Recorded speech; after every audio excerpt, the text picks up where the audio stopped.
Hello and welcome. Thank you so much for being here with me today. I appreciate you sharing your time and energy with me.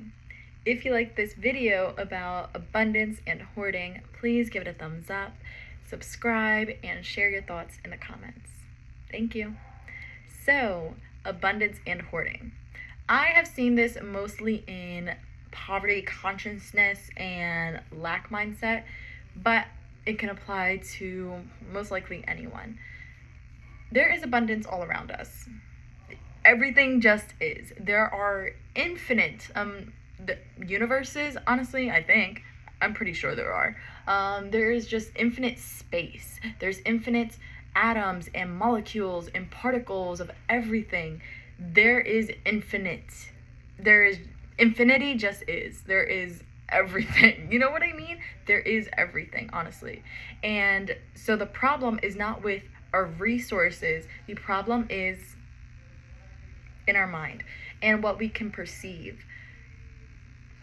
That is just the truth, because there's so much water. Do you know how much ocean there is compared to land? Ocean. There is a lot of ocean. There's a lot of water. There is abundance all around us, but we have not programmed ourselves to see that. And it could be because of genetics, it could be because of the way that we were raised, our community, right? That we have not picked up on the abundance that surrounds us. So a tendency that those, especially those with a lack mindset or poverty consciousness, I don't know why I feel like I keep saying that wrong. Poverty consciousness, okay?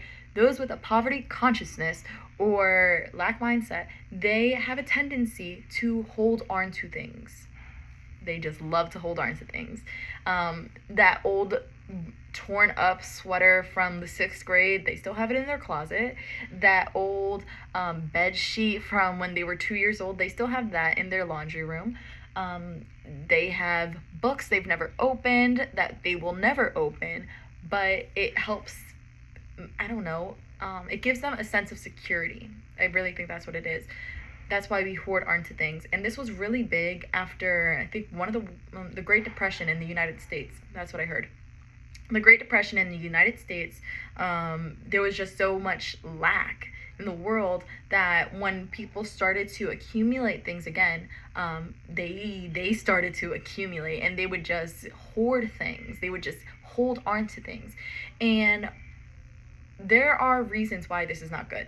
The first reason is you have so much stuff around you that you cannot allow for new things to come in. Have you ever been inside someone's room where they just have so much stuff but not enough space to keep everything? So it's like their room can be organized, or it can stay organized for a few hours, but literally eventually everything just becomes a mess again because there is not enough space to hold it all. And I'm not saying that if you don't have enough space in your house or whatever, like you're hoarding. No, that's not what I'm saying. But that's the general idea, that like you hoard so much that, or you have so many belongings that you can't allow for new things to come in. So I'm not judging you for the space in your house or anything like that. I really don't care. But I want you to really be aware of that. Are you allowing for things to come in? Do you get rid of things that you don't use every now and then? Or do you let it pile up for years and years and years and years and years? I have seen things in my family that I was like, I don't even know when the last time I touched that was. And then I try and throw it out, and people will not let me throw it out because it's an attachment issue as well. It's security. Oh, I have it, and I don't know when the next time I might need it, so I have to keep it. You don't. In reality, you really don't. You're not going to miss it. If you didn't touch it for so long, like 5-10 years, if you haven't touched it in 5 to 10 years, you can let go of it, and you'll never think about it again. I'm sure. I am sure. But the problem is attachment, and yeah, just like you think that it gives you a sense of security, but really the security is all around us. It's the abundance. It's if you were to let go of that item, that you would make space for a new item to replace it. And that's beautiful, because life is about regeneration, regenerating, creating new things, right? And you can make way for regeneration when you clear out the old. Okay, so I really want to encourage you to analyze, think about what's in your space, what have you been holding on. This, we're talking about physical stuff, we're talking about mentally. What are your old beliefs around money? You can't move and prosper and thrive in finances or the material abundance plane until you dig deep and get rid of these mindsets that hold you back. The idea that like you have to work hard to get what you want, the idea that the poor only get poorer and the rich get richer, that there's only bad people who have money, all people who have money are bad, like all of these beliefs, you need to purge them. You have to get rid of them and make way for new beliefs around abundance to come in. Okay, get rid of your old items, things that you don't need anymore, that are just clutter, that are taking up way too much space in your mind, in your space, in everywhere, in your surroundings. That makes an influence. It really does. I highly recommend, if you are interested in decluttering, check out, what's her name? The Kimono Method, I want to say. I forget her actual name, but she has a book. I want to say it's The Art of Tidying Up.